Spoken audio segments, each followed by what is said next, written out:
na sisi pia tuliwaandikia barua kuwaelezea kuhusiana na kile ambacho tunakifahamu kuhusiana na fedha hiyo ambayo wanasema wanaidai. Kwa hiyo mpaka tunatoa taarifa yetu jana, maana yake kwamba tulikuwa tayari tumekwisha waandikia hiyo barua ya kuwataka kwamba mtu wa fedha aweze kufika leo na hivyo vielelezo vingine ili tuweze kufanya reconciliation, kwa maana ya kwamba tupitie hizo hesabu kwa pamoja na vitu kama hivyo, ili kuona kwamba wapi wanaposema kwamba wanadai na sisi tuwaonyeshe wapi ambako tumesema kwamba wanadai. Lakini wamefika leo, na baada ya kufika wameleta tu barua, na baada ya hapo wameondoka, kwa maana kwamba hawakutaka kuzungumza kitu chochote, na wamesema kwamba hawako tayari kwa ajili ya mazungumzo. Na hata katibu mkuu wa TFF Kidau Wilfred alipotaka kuzungumza na CEO wa Young Africans Bwana Mtine, bado CEO alikataa kuzungumza na katibu mkuu wa TFF. Kwa hiyo TFF iko wazi kwamba kama wanasema wana madai, ofisi ipo na wafike ofisini kwa ajili ya hayo madai yote, kwa sababu sisi tunao uhakika, na ndio maana tulisema kwamba sisi tunawadai na vielelezo vyote vipo. Kwa hiyo wao wanataka tuendelee kuandikiana barua. Sasa hizi ni taasisi kubwa ambazo haiwezekani mkaishi kwa kuandikiana barua alafu mnaanza kuzisambaza huku kuzisambaza huku. Jambo dogo ni kwamba kama wewe unadai, maana yake ni kwamba umeitwa kwa ajili ya kuja kuhakiki hicho ambacho unakidai ama hicho ambacho unadaiwa. Kwa hiyo maana yake ilikuwa ni kitu rahisi tunapofika TFF uweze kukaa chini na TFF. Ni jambo la muda mfupi sana. Sisi tunachokisema ni kwamba tayari tumekwisha tangaza fainali inachezwa wapi. Kwa hiyo maandalizi yanaendelea kwa ajili ya mchezo huo wa fainali ya CRDB Bank Federation Cup, ambao kama ambavyo tumetangaza kwamba watachezwa Zanzibar tarehe 28 saa 2:15 usiku. Kwa hiyo maandalizi mengine yote sisi tunaendelea nayo kama kawaida. Tufahamu kuanzia hivi sasa, pengine baada ya huu mkataba mpya, bingwa wa CRDB Federation Cup pengine anapata kiasi gani cha fedha kama zawadi na kombe? Sasa tusihamishe mada iliyokuwepo sasa hivi ni kwamba na sisi pia tuliwaandikia barua kuwaelezea kuhusiana na kile ambacho tunakifahamu kuhusiana na fedha hiyo ambayo wanasema wanaidai. Kwa hiyo mpaka tunatoa taarifa yetu jana, maana yake kwamba tulikuwa tayari tumekwisha waandikia hiyo barua ya kuwataka kwamba mtu wa fedha aweze kufika leo na hivyo vielelezo vingine ili tuweze kufanya reconciliation, kwa maana ya kwamba tupitie hizo hesabu kwa pamoja na vitu kama hivyo, ili kuona kwamba wapi wanaposema kwamba wanadai na sisi tuwaonyeshe wapi ambako tumesema kwamba wanadai.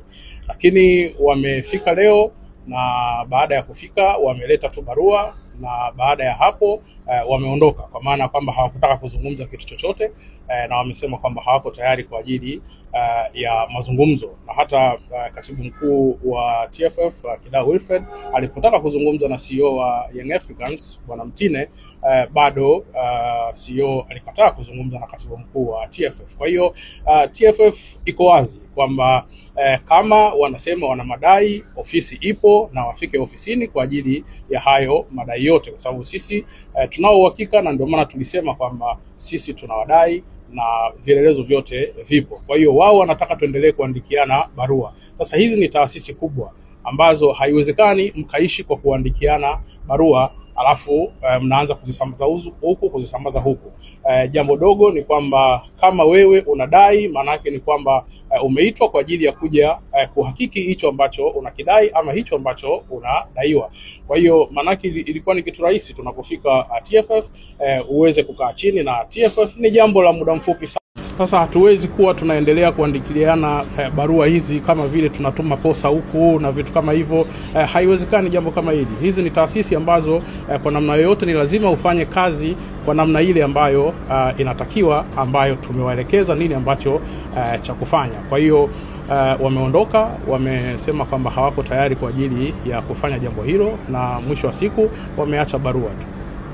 Wamefika leo, na baada ya kufika wameleta tu barua, na baada ya hapo wameondoka, kwa maana kwamba hawakutaka kuzungumza kitu chochote, na wamesema kwamba hawako tayari kwa ajili ya mazungumzo. Na hata katibu mkuu wa TFF Kidau Wilfred alipotaka kuzungumza na CEO wa Young Africans Bwana Mtine, bado CEO alikataa kuzungumza na katibu mkuu wa TFF. Kwa timu tarehe 15 tukacheze mpira. Sawa. Kisugu, umezungumza vizuri madai ya hoja za CEO na bodi ya ligi kwa ujumla. Turejee kwa Young Africans. Wao baada ya kikao waliita press conference, wakazungumza madai yao kama yafuatavyo: hawatoshiriki michezo yoyote iliyobaki ya ligi kuu, kitoa mchezo namba 104 ambao wa dabi ya Kariakoo. Hawatocheza michezo iliyobaki mpaka matakwa yao yafanywe kazi. Hilo la kwanza. La pili, alama zao hakuna mtu yoyote anaweza kuzichukua alama zao, kuzikata, kwa sababu walizitafuta kwa nguvu, jasho na damu, na kwa umoja mpaka wamezipata. Na la mwisho, hawatacheza finali ya CRDB Confederation Cup pale visiwani Zanzibar mpaka watapoingiziwa fedha zao.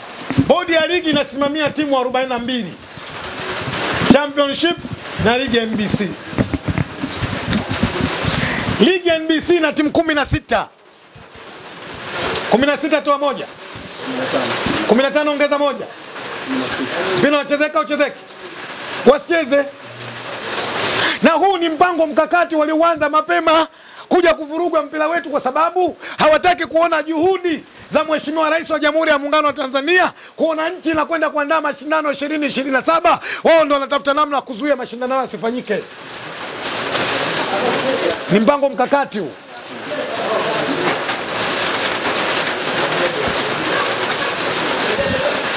Wasicheze. Nani wanamtisha? Wanamtisha Karia? Au wanamtisha Mzee Mguto? Kwanza ni wafurahishe kabla sijajibu. Ngedere Katema Bungo. Hatumtaki Mzee Mguto, jana wamebadilika. Mzee Mguto safi, hatumtaki Kasongo.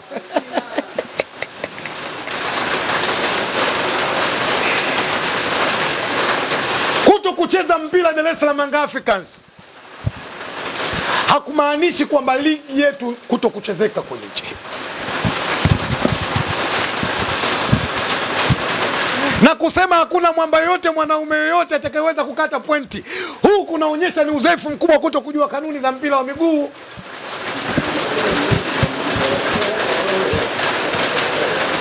Sasa hili yaamini kwamba kuna watu wana uwezo mkubwa wa kukata pointi zako, asilete timu tarehe 15.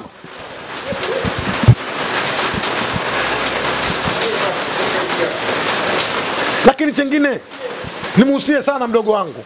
Mimi nampenda sana hadi. Rafiki yangu mkubwa. Ana career ndefu kwenye football. Asitumike vibaya. Kwani anatumika niseme? Wako watu wametumika vibaya, wamebwagwa. Yeye anatemea taasisi. Kwa kuchafua taasisi za watu wengine. Anachukua order. Wewe kama unadai, utaratibu wa kudai haupo. Hujui namna ya kudai. Kwenye place unakwenda kumwambia Kisugu akusaidie nini? Jan Charles Bareke, wewe hujui kama anadai? Kashasema kwenye vyombo vya habari. Ziko kesi zinakuja tu kwenye hukumu, walipeni hao. Ushawahi kumsikia anidai kwenda kwa katika vyombo vya habari? Anatumika vibaya kwa mdogo yule. Hii football kuna maisha baada ya mpira. Tengenezea wigo katika mpira ili baadaye uje kuishi vizuri kama nilivyoishi mimi. Jana Alex Ngai kafanya mambo. Naamka asubuhi nakuta mambo yamekwenda vizuri, watoto wanaruka ruka. Tengeneza principles za mpira, maisha yaende. Usitengeneze mpira ukao tengeneza maadui na watu. Usiharibu brandi za watu kwa maslahi ya watu fulani. Kama kweli wanadai, utaratibu wa kudai deni upo. Wao naamini Yanga idai. Nani ushamsikia katoka dharani kusema Yanga tunawadai?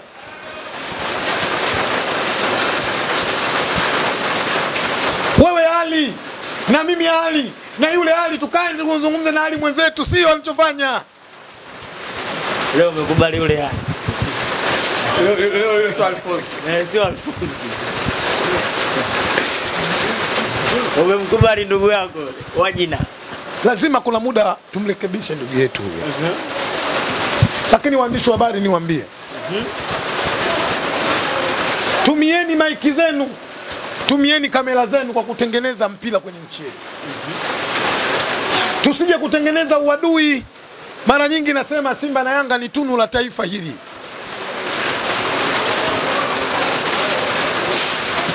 Watu wa Simba na watu wa Yanga wote ni wamoja. Tunakaa sehemu, tunataniana, tunacheka, maisha yanafanyaje? Lakini kuna watu wanajaribu kutengeneza principle, kuona namna ambavyo Simba na Yanga tunabaki kuwa.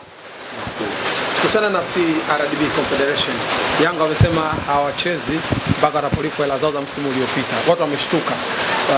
Benki kubwa kama ile, lakini pia kushirikiana na shirikisho wamewezaje kumwamini au kuiamini benki ambayo haijaweka fedha za mshindi tokea msimu uliopita, jambo ambalo limezua taharuki. Na kwa mara ya kwanza kwenye football vitu kama hivi vikifanyika vinaondoa hali. Usipate tabu, Yanga hawadai. Yanga wamekatwa kwenye madeni yao na udaiwa na TFF. Au unataka yote niseme?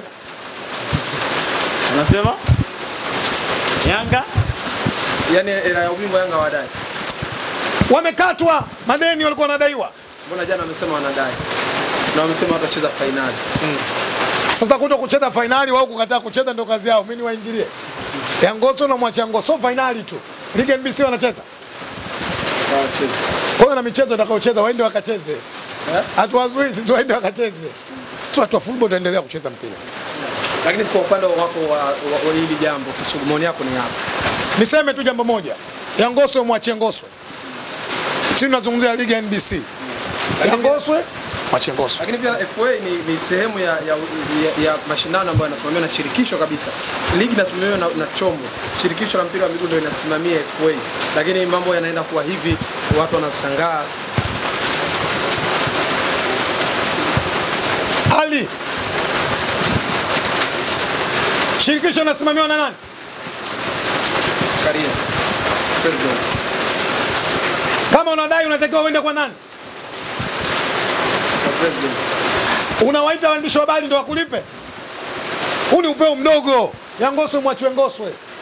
Lakini huenda labda Yangoso mwachwe Ngoswe, upeo mdogo. Haya sasa muda mrefu chako kwenye vyombo vya habari ushasema. Tumekusikia jana mpaka mabovu tumekuona. Tukuchangie sisi tukulipe hela. Wanataka haki ifanyike. Nani mwenye kutoa haki? TFF. Waende. Lakini wamefanya delay TFF. Nasema waende. Hapo uone kama TFF wamekosea. Waende. Inakuwaje bingwa msimu mzima anakuja hajalipo hela zake mpaka tunaenda kukamilisha msimu wa pili. 99. Yanga anakwenda kuwa bingwa wa Afrika Mashariki na Kati, Uganda. Aliongoza msafara alikuwa Ismail Adel Lage. Nakumbuka Yanga walilipwa kama milioni 90 kama itakuwa sawa sawa. Kama nitakosea mzee wangu Lage atanisamehe. Yanga wakupata hata 100. Wakalalamika tunalidai shirikisho wakati ule Fati. Lage akasema na nyinyi mnadaiwa, tumekata madeni yetu. Kwa hiyo inawezekana na hii kwamba umechukua madeni yao. Lakini uone tunachafua mpira wetu kwa daraja lilofika timu kama Yanga. Tunachafua mpira wetu kuto kwenda kupeleka timu kucheza.